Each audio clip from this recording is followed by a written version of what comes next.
Carpe diem. How to make the most of your day. How do you do it? It's simple in theory. The theory is that you seize the moment and make the most out of your every waking moment. And would that it were that simple. In the real world, we have far too many demands and distractions to wholly commit to making the most out of each moment. I'm not sure that it is possible to make the most out of each moment of the day after day, but who knows? You never know what you'll achieve until you try. Every day gives us however many hours worth of opportunity until you go back to sleep. I won't say that each day is a blank slate, because you already have a rough idea about what you'll be doing. Having said that, each new day does give you the opportunity to go out there and make things happen. True, you do have the choice to just spend your precious day slobbing out. That's your choice. It's also your choice as to whether you work at expanding your mind or to making a valuable contribution at work. You could look at each new day as being the same old, but if you take the time to think about it, you'll see that each fresh new day holds endless possibility, but only if you do something about it. In each day, you have 1,440 minutes in which to make something happen. You lose a fair old chunk of that time to sleep, as I'm sure you want your body and mind to work efficiently. You lose more time eating and drinking. You lose time getting washed. You lose time doing all of your housework, getting the groceries, getting to and from work. You also lose time when you and I hope that you do take the time to relax and recharge your batteries. You started the day with 1,440 minutes. When you look at how much you have left after your deductions, it's not a lot. Take me, for example. I tend to wake up between 6 and 7. By the time that I'm washed and dressed, it's usually, say, 7 to 7:30. Breakfast takes around, what can I say, 30, 45 minutes. It really is my favorite meal of the day. Then I'm out with the dog for up to 3 hours. I get back, because of my lovely health, which I love so much. I tend to have to sleep for an hour or two because I'm a little bit knackered. Excuse me. And the walk's usually about 5 miles a day. I then have my dinner. By the time I get started, it's, say, about 3. The dog needs a bit of a play in the garden at about 4 to 5. I'll have my tea at about 7 or so.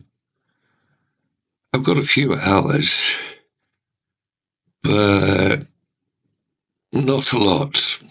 And given how wonderful my carcass is, how dynamic it is, that not a lot tends to be even less than I would like.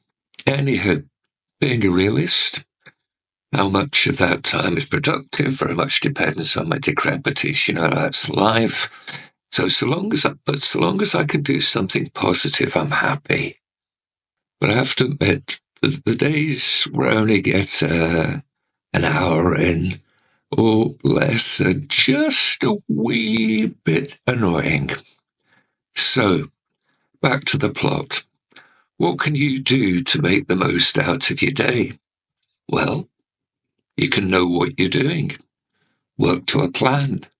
You'll have your master plan, but at the end of each day, I would strongly suggest writing down what you'll be doing the next day and spend a few moments every morning in going through your day is fun, so that it can be clear in your mind. Now, I know you can't hear this, but in the background, in a different room, my dog is starting to, how can I put it, sing. It's got such a beautiful voice. I gather that there is technology that can help you do your tasks, but personally, I can't see the point of that. For me, there's nothing wrong with a scrap of paper on which you can note your delights for the day. I remember when I was first introduced to do lists by one of my old senior management team. On that particular day, he was using an old envelope for his to-do list.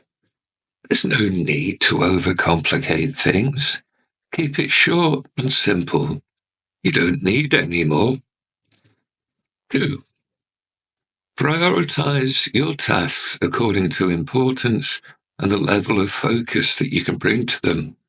For example, if you have a low-grade task to complete, you want to schedule that for the end of the day when your energy levels are likely to be lower. When you're working on your priority tasks, you want to be at your sharpest, so try to schedule them for the morning when you're going to be at your freshest. Don't forget that your priority tasks are the tasks that enable you to get things done.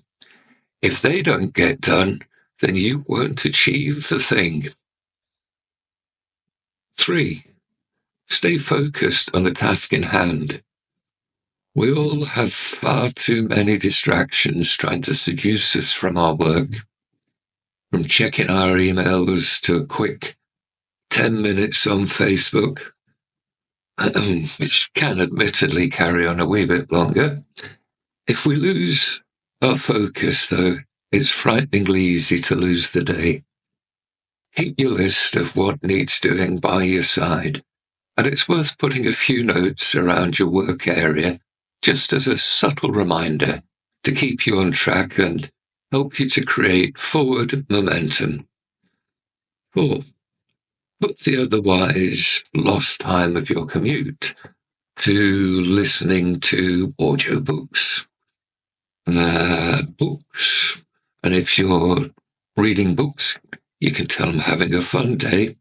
Start open again. 4, put the otherwise lost time of your commute to listening to audiobooks, reading books, if you're traveling by train or plane, or bus and you've help. Okay, it's maybe train or plane and you've got a desk to help you get work done. Then that gives you the opportunity to get ahead of it, or maybe even the opportunity to study some. 5. You've got your work to do, and whilst helping your colleagues is a normal and reasonable thing to do, just don't let everyone take advantage of you, or you'll never get anything done. Let people know when you don't want to be disturbed, and stick to it. When people appreciate your need for silence, then you could get a lot more work done. 6.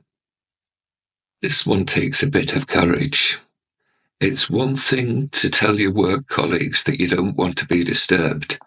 However, it's another thing entirely to, dramatic pause, turn your phone off. When you're at your most productive, you need to make the most of every moment, and constant interruptions will disrupt your workflow. Now, it's your choice, but do you want to get things done, or do you want to be a slave to your phone? Now, 7. It can be great having a natter with your work colleagues, but not when you're working. You can always schedule your natter time when you're going through your low priority tasks. 8. Don't rush your decisions. Sometimes it can be tempting to dive in head first, but that tends not to lead to the most considered of decisions. Take a few moments to think things through. Weigh up the pros and cons, then make your decision and be decisive in following it through. Don't, whatever you do, get carried away and overanalyze a situation, because that can all too easily lead to the dread analysis paralysis. 9. Start each day by breaking your fast. That means breakfast. Do not forget the most important meal of the day. And start telling yourself about the great day that you're going to have. Have motivational quotes strategically placed around your home and workplace. And every time that you look at one, read it. Look at yourself in the mirror and speak out positive affirmations. The fairly simple idea behind it is to condition your mind to work in your best interests. And if you're at work expecting good days, then expect your mind to respond to that. 10. As I've mentioned at some point, I think it was the last video, you do need to take an audit of your week to see how you spend your time. Just do it for a week and record everything that you do. Okay, so it's a bit of a pain in the posterior, but it will give you some valuable information.